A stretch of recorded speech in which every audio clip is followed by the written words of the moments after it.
So go, welcome.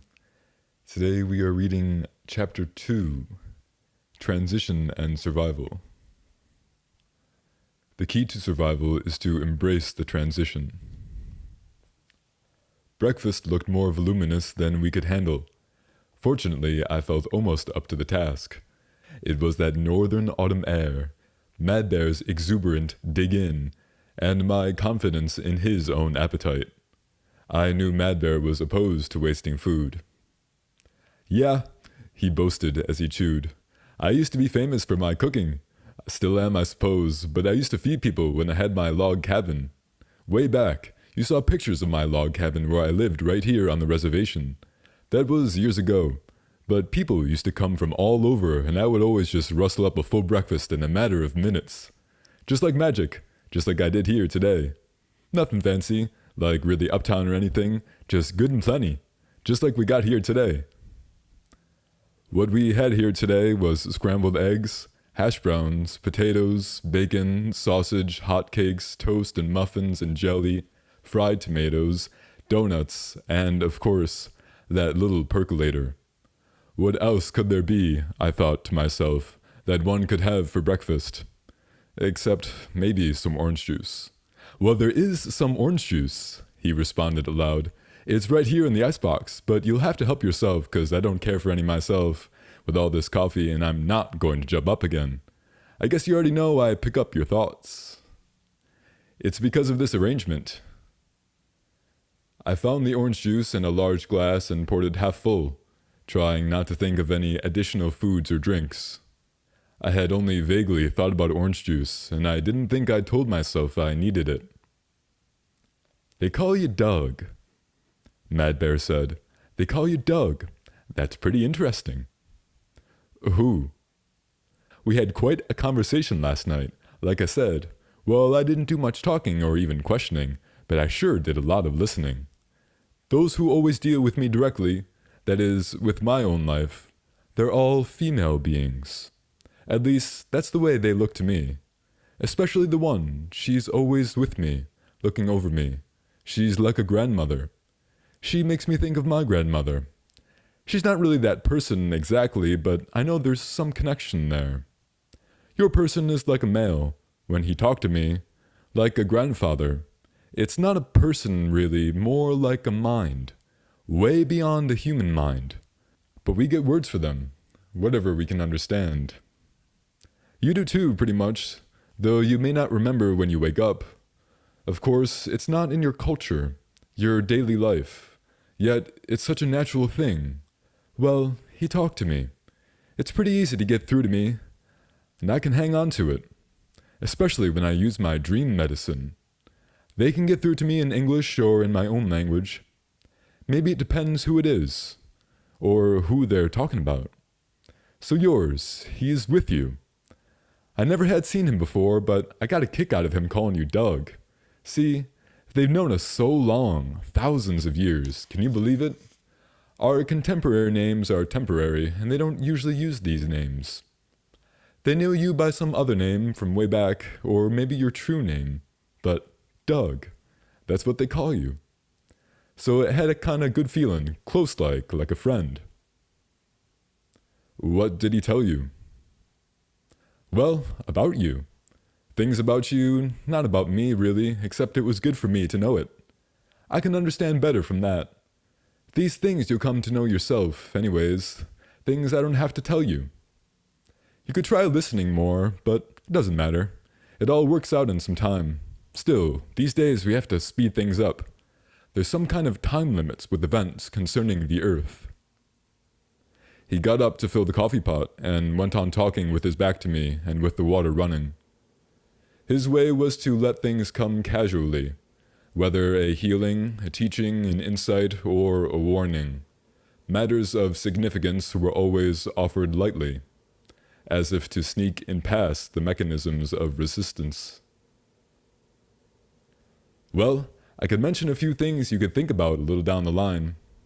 You really ought to formalize your work as much as you can. Organize it. That's what I picked up. Not just you, I mean a group, like a team. This is a general thing, really. It concerns everybody. but a lot of people won't apply it for maybe decades or generations to come.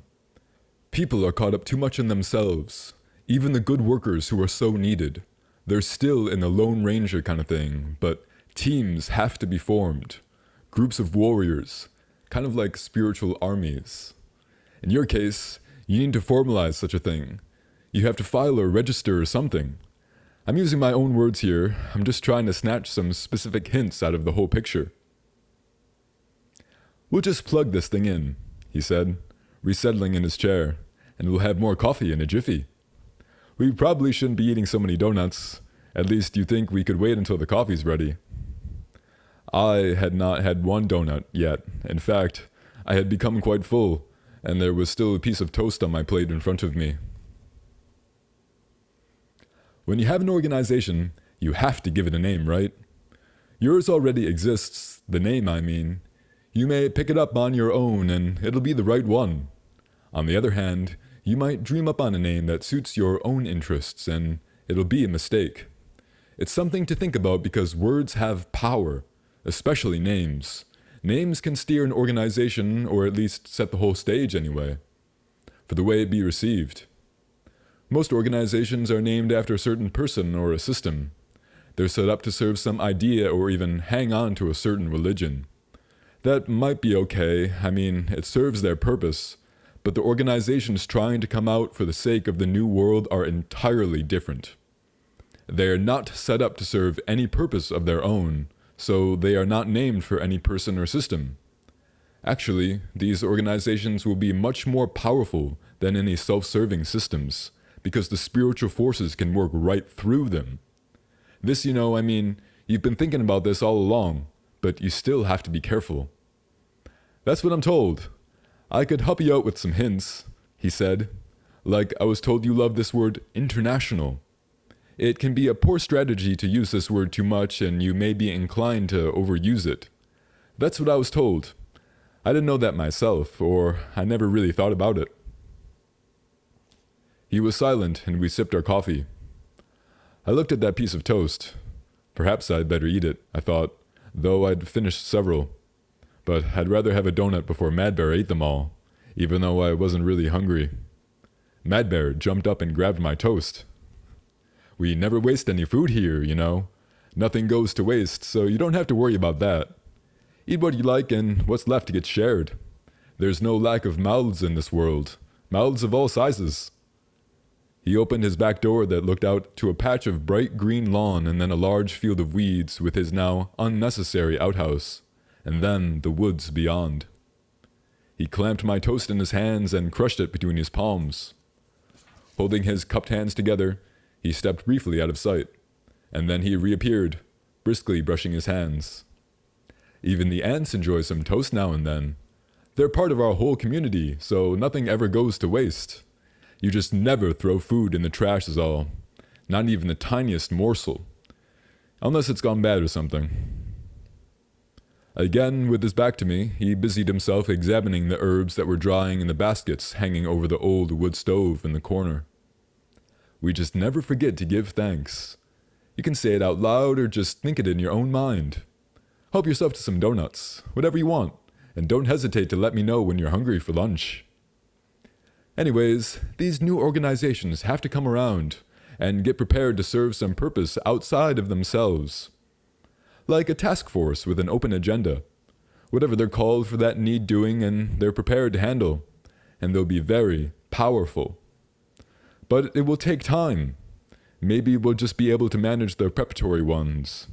Anyway, you're supposed to come up with a name on your own. It exists and it was even mentioned to me. But I guess I don't even recall it. But that part about international, I was told to pass that on, and then maybe you'll come up with what the name really is.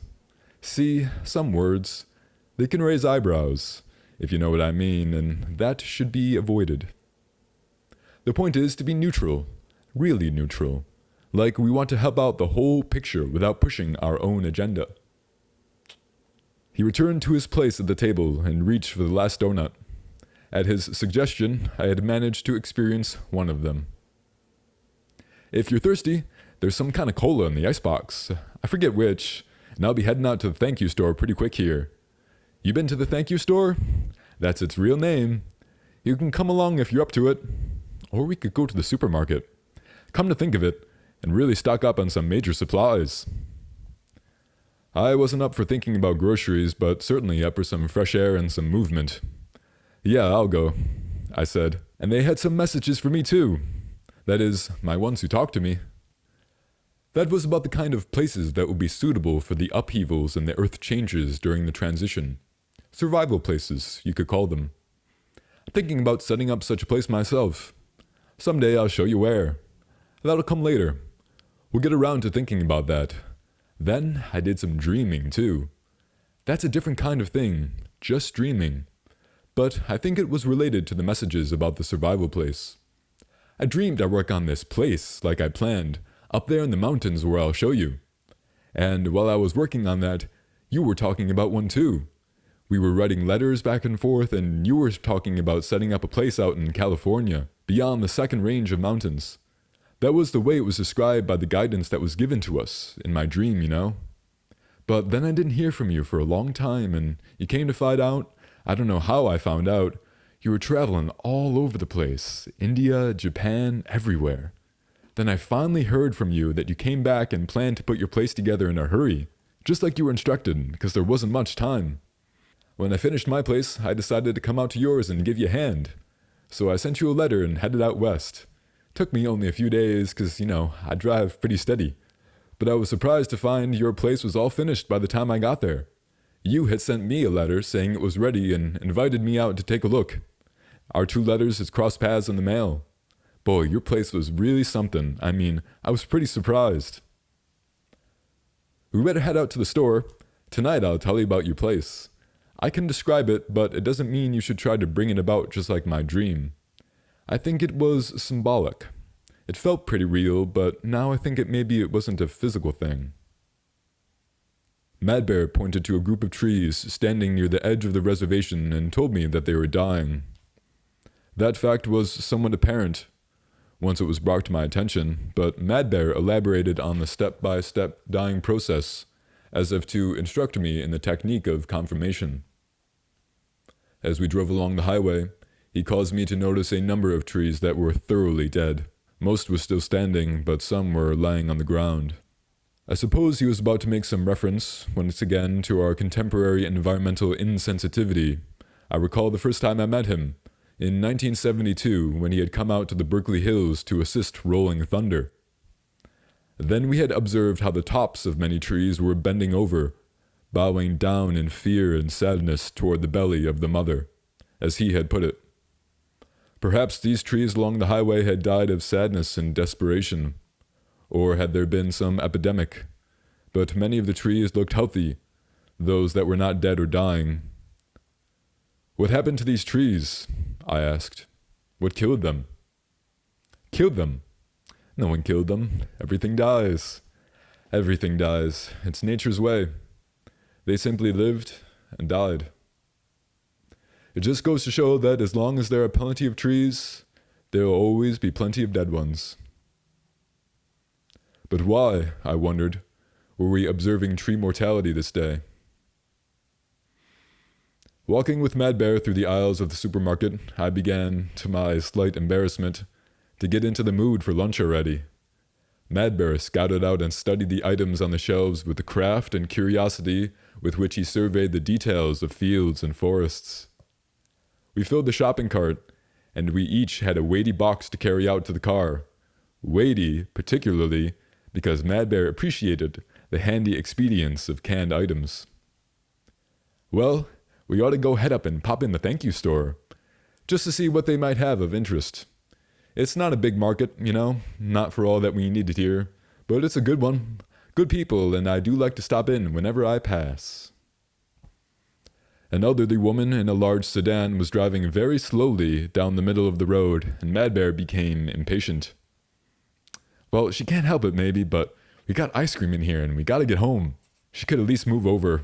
Look, they're on the floor between your feet. That's a speaker there. Just hand it to me. He put it through the window on his side of the car and rolled up the glass to hold it in place. I use my CB to help out the other drivers, he said, turning a few knobs in the dash in front of him. and there'll come a time this sort of thing may save the day. And I don't mean like this, though. He picked up the small microphone and held it right against his mouth. A low, wailing sound started deep in his chest, and it became high and piercingly shrill as it reached his lips. Then it dipped down again and then rose again. It was quite a realistic siren sound that came out of that speaker, and the woman in front steered her car sharply to the side. Mad Bear dropped the mic in his lap and quickly pulled in the speaker. He grinned widely as he went around, waved politely, but she just stared with an open mouth. "We were talking about transition and survival," he said, clicking off his CB radio. "Or that's what I was thinking about, anyway. I mean, that's what we're dealing with here. You and me. And those trees are an excellent example." He stopped there as though he'd supposed he made clear to me some case or lesson relevant to dead and dying trees. We pulled into the driveway. I would think about it later. By the time lunch was on the table and dig in came around, enough time had been spent in riding, shopping, stowing groceries, cooking food that it seemed quite reasonable to be eating again. Mad Bear was in the mood for reminiscing. I began to think that cheerful sound of the percolator was as stimulating to him as the coffee itself. He spoke of Peter Mitten, pointing through the wall in the direction of the house, across and down the road where the old medicine man had lived for a time in his closing years. I recalled how Rolling Thunder had often mentioned Peter Mitten, often when he was speaking of Mad Bear, and how later, as I came to know Mad Bear, I had come to think of Peter Mitten as one of Mad Bear's principal mentors. "I remember about that time you and Peter Mitten worked on Richard Oakes in that hospital in San Francisco," I said. "Yeah, I remember telling you about that, but you never saw Peter Mitten. I wish you could have met him." "I did get to know Richard Oakes, but he had actually died, right? And you and Peter Mitten brought him back to life." "Peter Mitten did that. He did that more than once. I'll tell you something. Right out here on this road here, this kid was hit by a car. You didn't know this one. It was a while back. He was pretty injured bad and knocked out cold. The car hit his bike and then he hit the pavement or struck his head against the car. Anyways, he was lying in the road without a sign of life. I guess the people called the ambulance, and by the time the ambulance got here, some kids had seen him and called his mom. I was inside here when I heard the ambulance, and I got out there just in time to see them put him on a stretcher and put the cover up on his head. The mother was screaming and hanging on to the stretcher. The medics were trying to convince her that the boy was gone. Just then there was a loud shout from just inside that house over there. "Put him down!" And then Peter Mitten appeared in the doorway. "I said put him down! You don't take him anywhere. No need of it." Well, they did put him down. They laid him right there back on the road. They knew they were on a native reservation, otherwise they might not have done that. And Peter Mitten, that old man, he'd been weak, not too well, mostly in bed. He walked up and leaned over the boy. He stared at him for a while, and almost nose to nose. Then he blew in his face, hard and quick, and he said, "Open your eyes." Nothing happened, and he repeated, "Come back, I told you." Nothing happened, and he repeated, "Come back, I told you. You come back here and open up those eyes." That kid's eyes started to quiver, and again he told him, "Open your eyes. Open all the way, but don't move until I tell you." When that kid opened his eyes and looked around, his mom got all excited and wanted to pick him up, and I had to kind of keep her away. Peter Mitten put something in the boy's mouth. Something he had in his hand all along, maybe, who knows. Pretty soon, he got up. Tried to stand up, but we had to just sit him there, and we talked to him for a while to make sure that he'd come back all the way and was planning on staying. Then the ambulance took him. "Then what became of him?" I asked. "Is he okay?" "He's okay, as far as I know. He is not around here anymore, but I know he recovered from that. We let the medics take him. I mean, they had been called all the way over here, and the kid had banged up pretty bad. Cut and bruised and all. It made sense. The medics told the doctors the whole story. Everybody had to accept what had actually happened. and one of those doctors came to us confidentially with his own personal situation for help from Peter Mitten and me. I'm still in touch with that doctor, although his problem is over. Everybody knew that those medics had actually found that kid dead and had confirmed him dead, but nobody ever put that in writing. See, those things, they're never reported, they're just denied. And even when they're observed and admitted, they just can't be officially acknowledged. Someone knocked at the door. It sounded loud and insistent. Mad Bear stopped abruptly and ducked slightly in his chair, squinting his eyes and glancing about. He looked mischievous. We had hoisted up my garage bed on its pulleys, and he had driven in and under when we returned from shopping. I knew he enjoyed the option of not being home whenever his vehicle was out of sight. That might be the neighbors wanting to ride to the store. I don't too much like them running around after beer and such. Then there was another knock, this time in that rhythmic pattern intended to suggest familiarity. And Mad Bear peeked out through the crack beside the doorframe. He yanked open the door with a grin, and in came an almost middle-aged native man I had not seen before. He was introduced to me as the medicine man I was telling you about, but I did not converse with him. I sat for what seemed like hours, watching as though two hovered over Mad Bear's chessboard.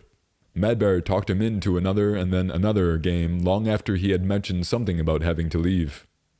Mad Bear sat quietly in his chair, musing over the remnants of the last game.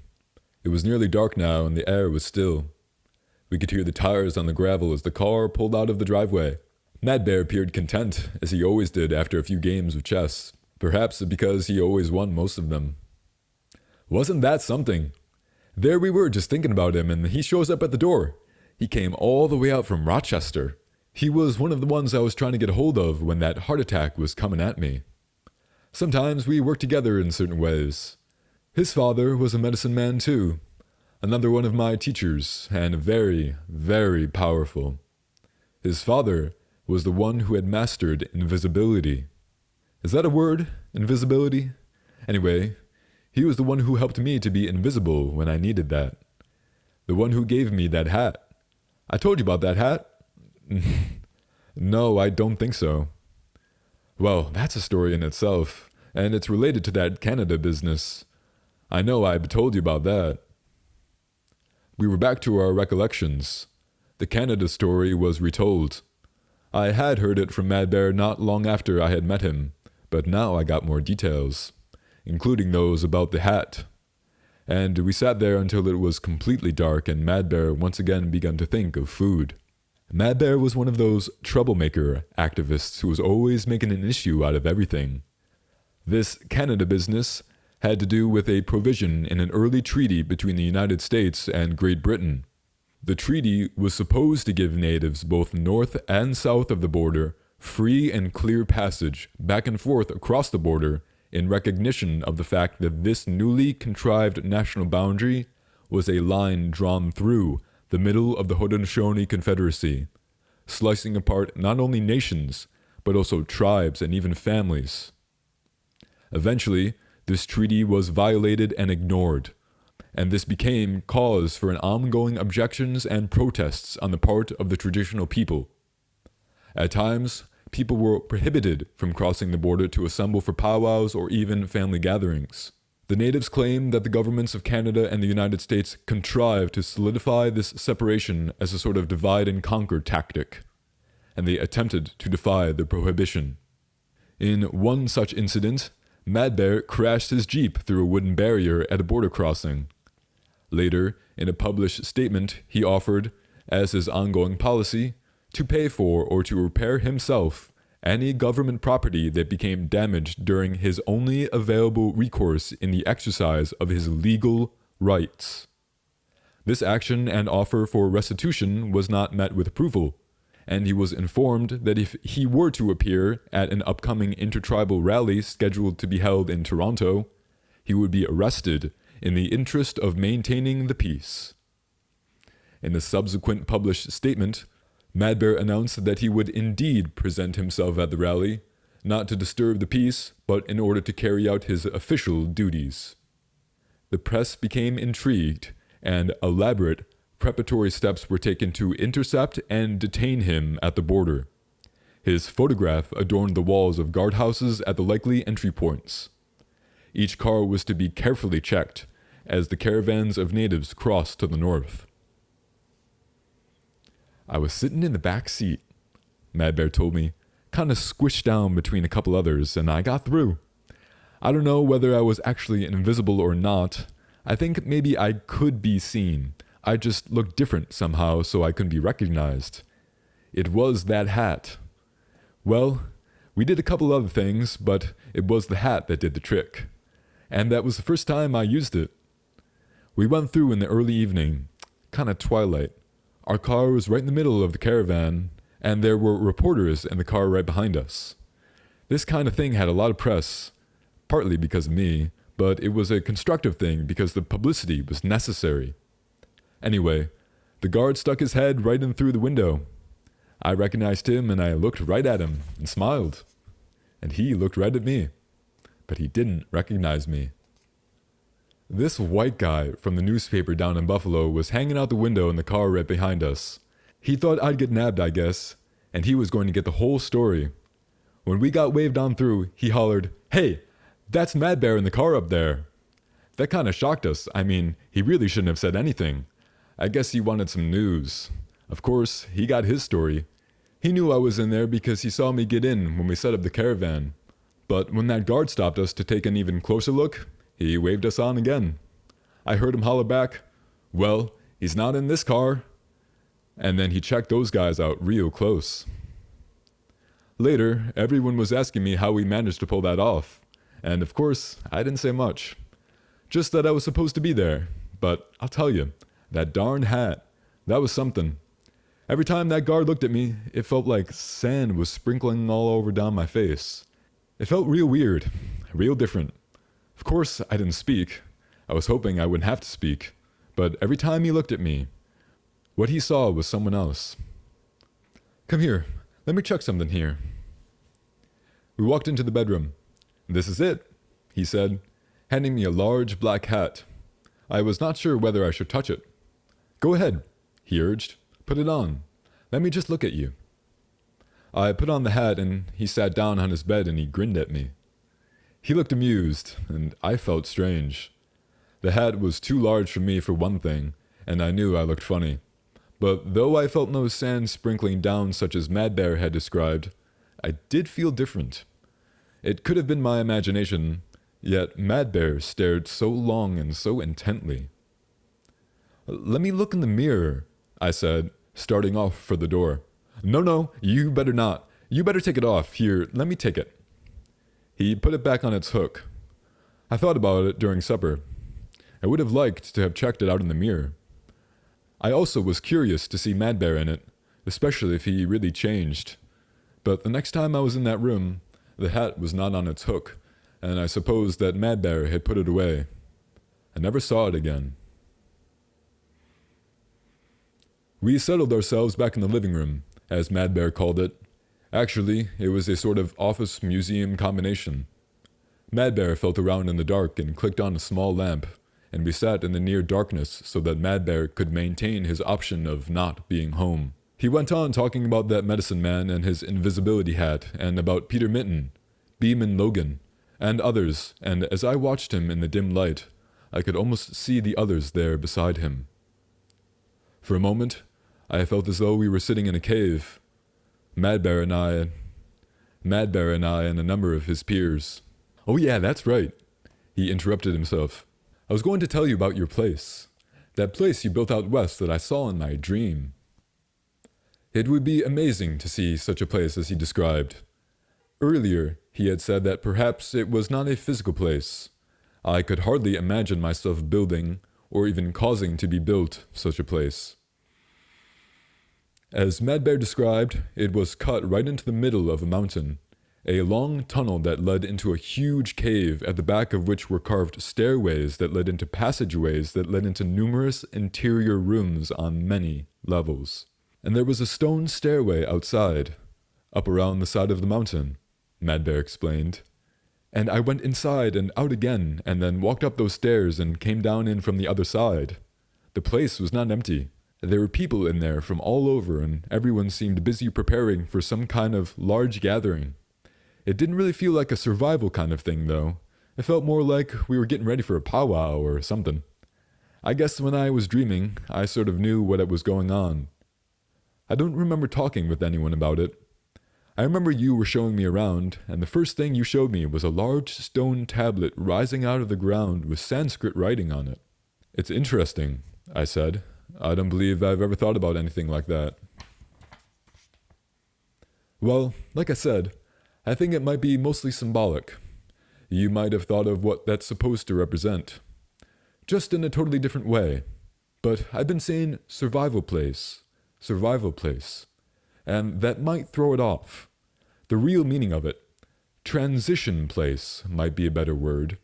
Or if it's not actually a place, maybe transition project. He stood up and began pacing back and forth. He looked restless and impatient. His large silhouette in the dim light really did invoke the image of a bear. Transition and survival. The way they're related, that's what's so important. See, people get it wrong mostly, though they don't even think about it consciously. We're starting into the transition now, and there'll be no stopping it. No holding it back. It's already begun and people feel it. Then, with their so-called natural survival instinct, people resist it. You can see this kind of survival reaction all the time. People panic. They get grabby, snatching at the mountains and the forests and everything else, tearing everything apart. If I could put out the strongest message I could think of, just one powerful statement, I would say, the key to survival is to embrace the transition, not resist it. People should participate in the transition, creatively, like they really want it. The fourth world, it's a good thing. It means coming back to the earth, for one thing, back to the mother in all respects. Those who fight against the mother, earth and nature, there's no winning, and there's no reason to win. It's useless, and yet the cost is so great. It's a big issue these days, the destruction of the forests. We're wiping out the rainforests on this planet. We're wiping out the forests right here in our own country. The logging industry, gone berserk. Absolutely berserk. Some people say it's out of greed. They say it's just plain, blind selfishness. It's not. It's fear. These loggers, these contemporary industrialists, they're full of fear. To the Native American, I thought to myself, the tree is the symbol of life. There's the sacred tree of life, and the ancient tenet that whoever should be in fear or pain or need may find refuge and comfort beneath its branches. It was the tree that was painted on the faces of the native braves for protection in battle as they struggled to defend their lives and lands. It was the sacred tree of life that was mistakenly referred to by the white man as war paint. I realized that we could construct a very long list of to-dos and don'ts for survival, but I also realized that there was one main principle, one paramount rule, basic to the continuing survival of humankind. Basic even, perhaps, to the continuation of a living planet. Do not be competitive. Do not compete for survival. Compete, combat, and die. Cooperate, cultivate, and live. Well, this is the main point to bring out, he said, again following my thoughts. This is the basic communication. The ones who will survive understand and support the process of survival. Most people think survival is competitive, a me or you sort of thing, or us against the wilderness, whatever that's supposed to mean. I guess it means that some people think nature is against them. That's the real danger we face. They talk about survival of the fittest like it's a competition thing. It's not. In the process of natural selection, nature picks whoever cooperates best with nature. People don't need to cut down living trees. It's a panic reaction. So-called green trees aren't good for anything, except their own life and growth. The teaching is in the trees. It's so beautifully symbolic. It's the only lesson humanity needs. The trees. The more living trees people kill out of blind anxiety, the more they kill the prospects for a healthy world. Prospects for their own survival and for the ever-coming generations. Once people can pick up on the trees as their living relatives and feel for them, then they'll understand the whole picture. Thank you all very much for listening. Niawa.